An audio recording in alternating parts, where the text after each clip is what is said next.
Hi, my name's Don, and I go by Prodigal Aquarist. Let's see, I was born in the States back in the 60s. I live in London, England now. I've been here since 1990, so right now that's about 33 years. And I'm going to tell you a story today about why I chose to buy a hygger heater. I have no relationship, no affiliation, no sponsorship with hygger. But I made my decision for a couple of different reasons, and I'm about to tell you why and how the whole thing started. Right now, I've been keeping aquariums. Well, I started keeping aquariums in the late 60s, early 70s, something like that. And at one point, up in the sort of mid 80s, I had about 27 aquariums in my apartment. And I used to breed tropical fish and sell them for fun more than profit to local fish shops. After I came to England, I only had one tank for a very short period and only recently got back into the hobby last year. With this tank, second-hand tank that I picked up, it's 110 liters, so 29 US gallons. It's got dirted substrate with aqua soil and sand, and I made other mistakes there, which we'll talk about in a different video. And then I found another aquarium, it was advertised as a 19 liter, and it turned out to be a 29 liter, and it was only 15 pounds, which is about 20 US dollars. It was a complete setup, so I thought I'd pick it up, thinking it was a steal. So here's the 29 liter tank, a light, had a heater, a little internal canister filter, the tank itself, the live plants and the substrate and the rock and the catappa leaf and things like that, the botanicals, I've since added. This tank is currently seasoning in, the rock and the substrate having been taken out of the 110 liter tank in the other room. But I had a problem with the heater, and it failed quite badly, so I'm going to tell you about that in a second. So, having set the 29 liter tank up and had it running for about a week and a half, 2 weeks or so, all of a sudden we lost all of the electricity in the sockets, the wall sockets, throughout the entire apartment. Went to the consumer unit breaker panel and found out that the RCD breaker had thrown and didn't know what that was, and came back and looked it up. More about that later. Tried to reset it, and it worked for about 10 seconds and then tripped again. So I then went around the apartment, unplugging things one socket at a time, resetting the RCD breaker, and it kept blowing until I unplugged my 29 liter tank, including this heater here, which is an Aqua One IPX8. I don't know if you can see that very well or not, but this is the heater that came with the tank. Now the tank itself was only it was bought in November, December last year, so 7-8 months old at the very most. And what you can see, hopefully you can see, if you look here, is there's actually water in the bottom of this heater. I try to get some focus on it. And it's meant to be fully submersible. Obviously that's not the case, and this turned out to be the thing causing the RCD switch to throw. So I looked around. My favorite heater back in the day was Marineland back in the 80s. They weren't too expensive. I never had a failure with them over several years. They're not on the market anymore, but there are some lookalikes, copycats on Amazon, of course. I looked at lots of different brands of heaters, brands that I recognized, and I had a certain budget in mind. And going to online shops, Amazon and others are available. You find lots of really weird names of vendors who you've never heard from before, who claim to sell quality or produce and sell quality aquarium gear. Having come back into YouTube and fish keeping in the last year, I've seen the name hygger tossed about quite a bit, and I know that they're very active with the sponsorship and affiliate programs with certain fish tube contributors. And I'm in no way affiliated with them, sponsored by them, associated at all. But I figured if they were that active with the market, they would probably be around to back up a warranty should something go wrong with this one.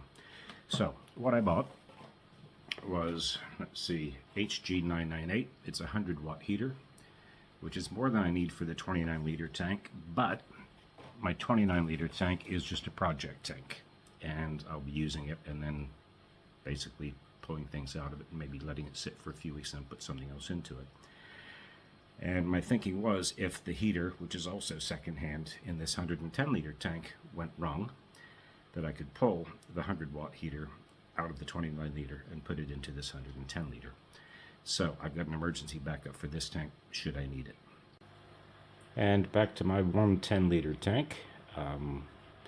What have we got in here? We've got dwarf wisteria, we've got 2 or 3 different types of anubias. The Java moss doesn't seem to like my tank, but it's only now starting to take hold after about 6 months in. And if I zoom in, we've got black neon tetras. Let's see if we can find an Amano shrimp in here. Sometimes you can, sometimes you can't. Got some red cherries floating around as well. They're doing okay, but not great. And that's one of the reasons I've got the other tank, the 29 liter, is because I need to get rid of this nasty, nasty palm soil down here. But again, I'll tell you about that in another video. And here's a bonus shot for you. This is my flatmates aquarium. It's an L-shaped. It's about 360 liters. You see the pothos and the lucky bamboo growing out of the top to help consume ammonia and nitrates. This tank is going to be going away in the next couple of weeks. Sat on top of the substrate, he's got perforated bags filled with aragonite, which he'll be using for substrate in his next aquarium, which is coming early next week. So we're getting some beneficial bacteria seeded on that to help with getting that tank settled in. You're welcome. So, to finish off the story of why I bought a hygger heater, the size was good for my smaller tank. The wattage was enough in case I needed to swap the heater into this tank here. So it's a dual purpose thing. I believe Hygger to be a reputable brand. As far as heater technology goes, not a whole lot of difference one heater to the next. It's down to quality of build, and is the manufacturer going to be around to back up the warranty. So when I buy things for aquariums, I don't just go for a single purpose. I think, well, if I need to use this somewhere else at another time, would spending $2 or $3 more or pounds benefit me that way? So lots of things to take into consideration. Don't let that money burn a hole in your pocket. Spend your money sensibly and wisely. My aim is to spend as little money on my aquarium as I possibly can. So I don't buy lots of chemicals to put in the water. If I like tannins, I boil Rooibos Red Bush tea bags and pour that in with the water change.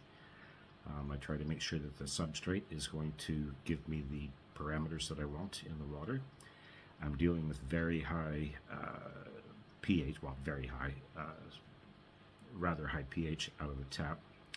My carbonate hardness on one day can be 6 or 7 parts per million, 6 or 7 degrees, and a week later it might be 15 degrees. So every time I do a water change, I have to test the tap water to see what I'm dealing with, and then cut in, if I need to, some reverse osmosis water to help keep the KH within an acceptable range, especially for the shrimp. And yeah, that's about my take on things. In future, I'll put out a few more videos about myself and my past, so you get to know me a little bit better. And there are plenty of videos around about fish room tours and all the different types of fish that people sell and breeders' awards points and stuff like that. But my focus is more about the people who keep the fish, the people behind the fish tube family. So what I aim to do is interview style videos with fish keepers, people who are on YouTube and consider themselves fish tubers. I'd like to hear from you, and I can't guarantee a rapid response because life is challenging at the moment. I don't have a whole lot of time to get these things done, but I would like to spend half an hour, 45 minutes, something like that, doing interviews with you, probably pre-recorded, sometimes live, where your face will be on the camera, my face will be on the camera.